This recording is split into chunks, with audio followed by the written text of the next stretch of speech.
Background courtesy of Photographs of a Mad Richard. Link in the description.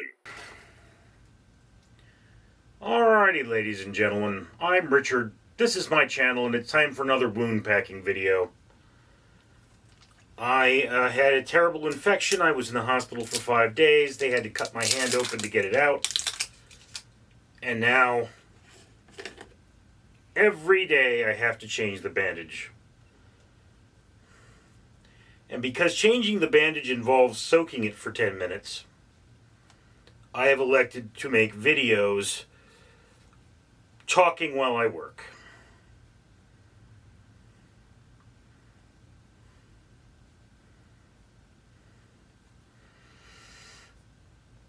The nurse said that the act of soaking was designed to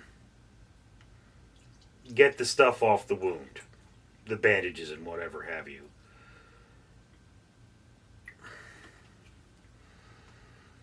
As it stands, I'm just not going to have enough solution for this, but here we have the soaking begins. I'm using as little as I possibly can.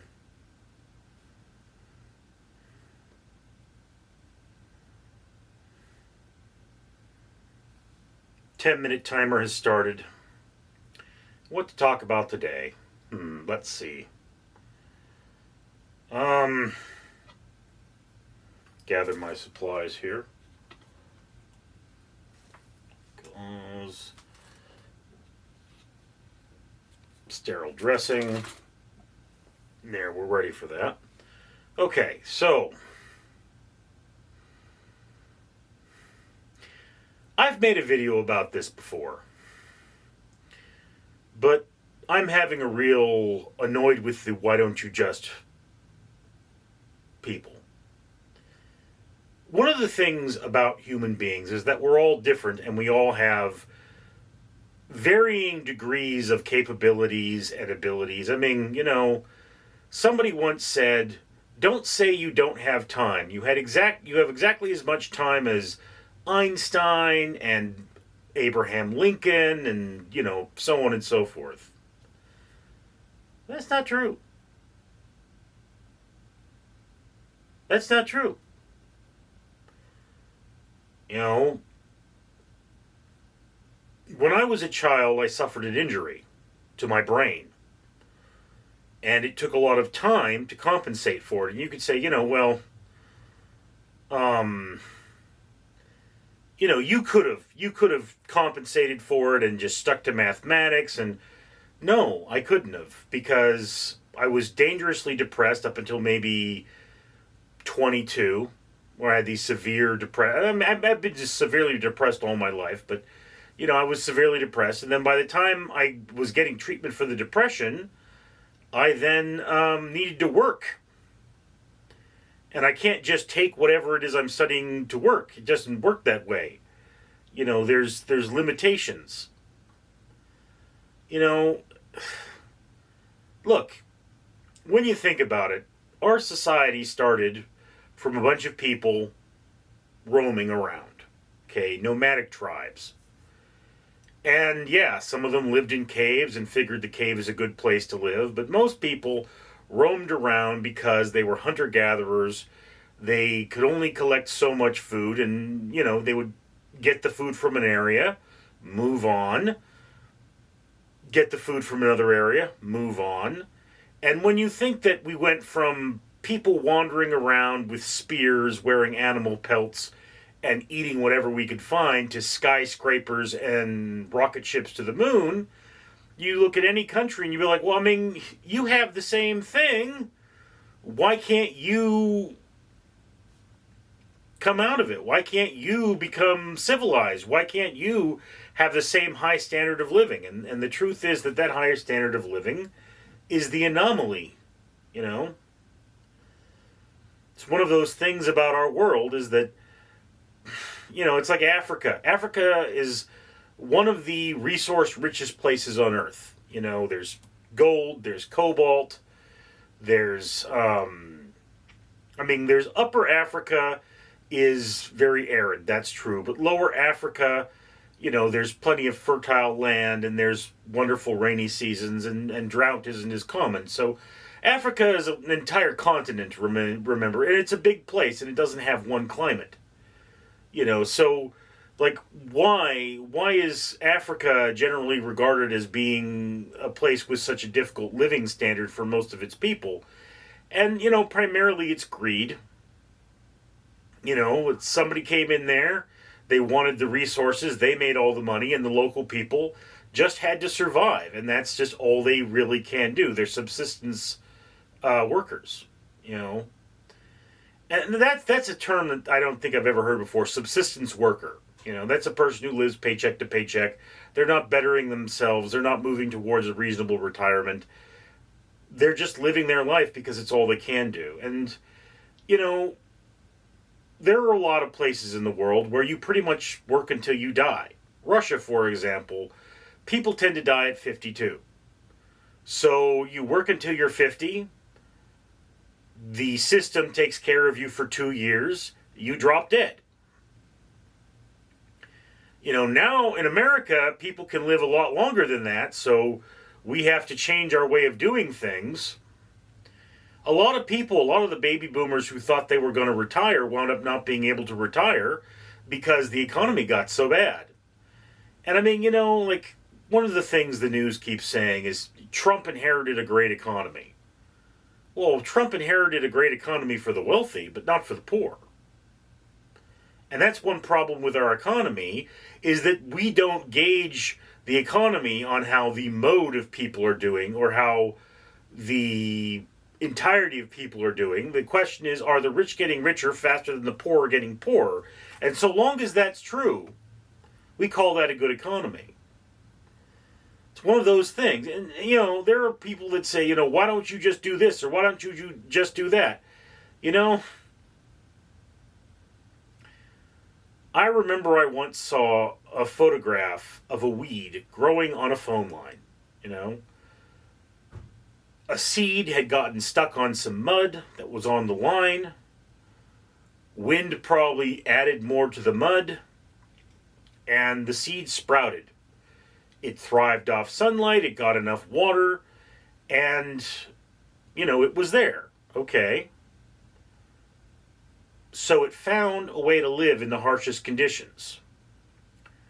However, one big storm might knock it out. It could land on concrete, get run over by a car, and die. Even in the worst of situations, there are people that are going to find a way to flourish. But that's not all people.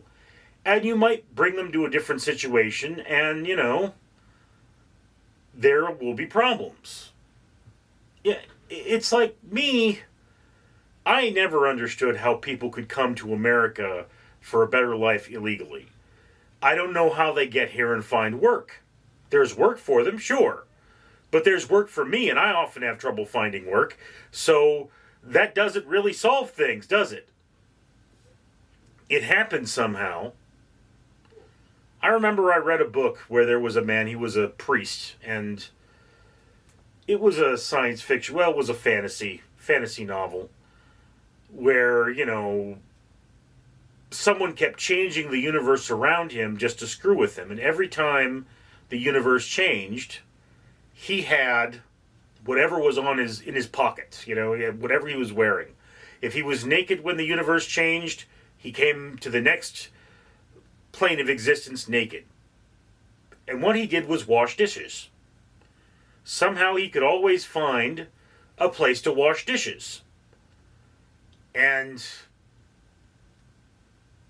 he could live that way. All right. But then I worked at a homeless shelter, and I tell you that they had the best benefits I have ever had in my life. You pretty much got 2 sick hours a week, you got 2 vacation hours a week, great retirement program. The pay wasn't great, though. And, some of the workers who worked there lived in their cars.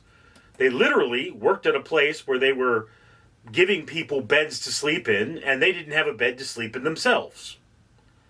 I will tell you this much. I went to the doctor yesterday, and the doctor was like, are you going to have trouble buying food this month? And I was like, no. That seems like a weird question to ask. And then the doctor's like, well, I mean, do you have a place to live? Yeah, I do. I'm a lot more fortunate than many of this guy's patients. I still have my problems. That doesn't mean I don't have problems. It's not problems of I can't buy food. It's problems of, I have my thumb cut open and I have depression.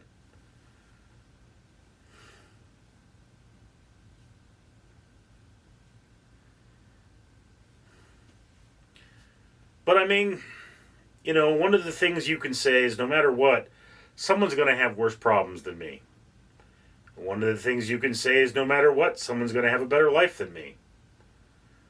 But one of the things to understand is that everyone is different. Everyone has their own problems.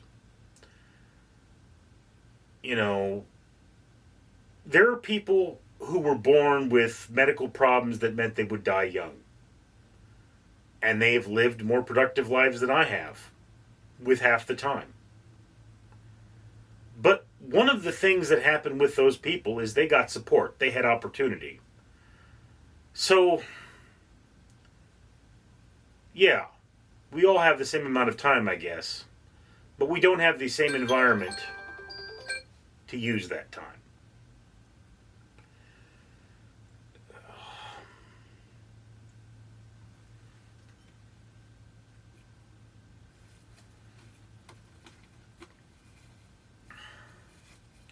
Okay, so this is referred to as a wet to dry methodology.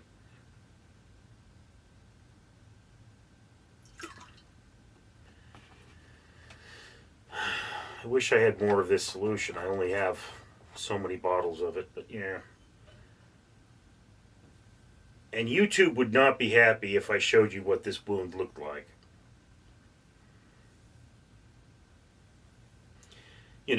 I actually went to a friend of mine, and she's all, what happened to your hand? And I'm going, oh, it got cut open. You want to see it? I got a picture. And she's like, no. I'm like, are you sure it's really gnarly? And she's like, yes, that's why I don't want to see it, Richard. I don't want to see your gnarly ass hand. All right. So, here we are.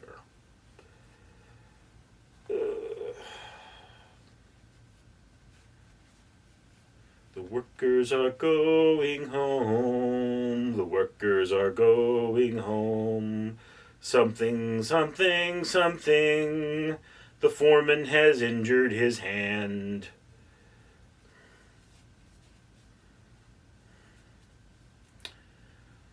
All right.